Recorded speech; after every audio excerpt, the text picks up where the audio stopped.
All right, let's talk about something that we all think we want, but that has a surprisingly complicated side to it. Success. We're going to dive into a really fascinating take on what it actually means to achieve it.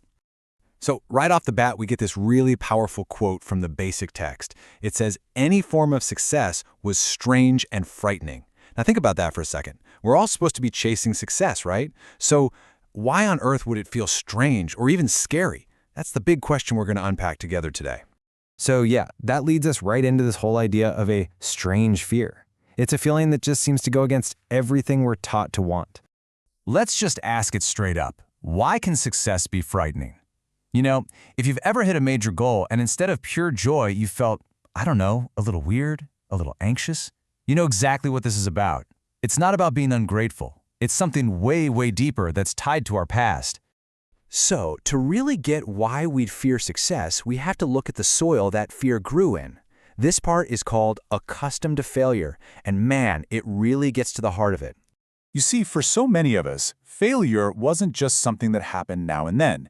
It became our identity. When every single attempt to make things right just didn't work, you start to lose hope. You get used to things not working out, and pretty soon, that feeling of failure isn't just an experience, it feels like it's part of who you are. So of course success feels weird. It's threatening the only identity you've known. But then, something starts to shift. A turning point comes. And that brings us to the beginning of success.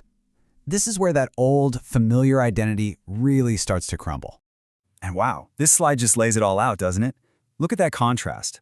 On one side, you've got the before, used to failure, no hope, an identity built on falling short. But on the other side, you see the now, feeling proud of what you've done, being willing to take healthy risks. And, this is huge, learning from setbacks instead of letting them define you. It is a total rewrite of how you see yourself and your place in the world.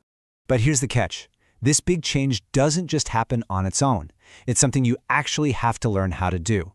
That's why this next part is called learning to win. And you know, one of the biggest roadblocks is all in our heads. The text points out this hesitation we have to even just pat ourselves on the back because we're afraid of looking arrogant. Think about it. After feeling less than for so long, actually acknowledging that you did something well can feel totally foreign, maybe even a little braggy. It's a huge mental hurdle to get over. So how do we actually do it? How do we learn to win? Well, it's kind of broken down into these 4 key steps. It all starts when you first experience it. You get a few of those first wins. Then you have to learn to accept it, to let yourself feel proud without that old fear showing up. The third step is to learn from everything, to see setbacks as lessons, not defeats. And finally, the step that changes everything, you share it. And that's what gives your success a purpose that's so much bigger than just you.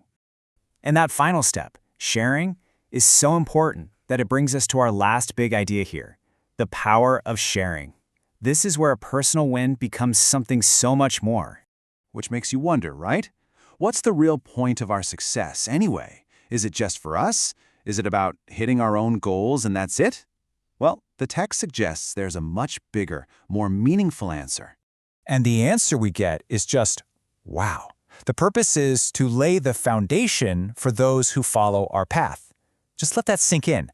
When we succeed and we're open about it, we're not just celebrating for ourselves.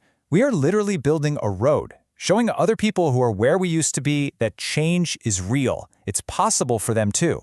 Our success becomes their hope. And that leaves us with this, a really powerful idea to hold on to for today. Just for today, I will stop to savor my successes. I will share my victories with an attitude of gratitude. See, this isn't just a nice thought, it's a plan. It's about actually taking a moment to appreciate our wins and then sharing them, not with ego, but with gratitude, knowing that our story might just be the one that lights the way for somebody else.